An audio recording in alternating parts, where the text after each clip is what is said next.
రోడ్ల మీదన డైరెక్ట్గా అంటే ఇప్పుడు ఇవాళ రోజులు ఏమైపోయిందంటే అంబులెన్స్ అంటే ఏదన్నా యాక్సిడెంట్ అయినా ఏ అర్జెంటుగా పెయిన్ వచ్చినా హాస్పిటల్కి వెళ్ళాలంటే అంబులెన్స్కి ఆ సౌండ్ వేస్తే జనం పక్కకి తప్పుకుంటారని.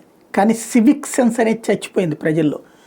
ఏదైతే వెనకాల అంబులెన్స్కి హారన్ వినబడుతోంది అంటే ఎవరి కోసం ఆగుతాడులే అనేటటువంటి రూట్లో అయింది. అందులో మనం ఉంటే ఏమవుతాం, లేకపోతే మన కుటుంబ సభ్యులు మన బంధువులు ఉంటే ఏంటి అనేటటువంటిది పక్కకి పోతున్నటువంటి రోజులు.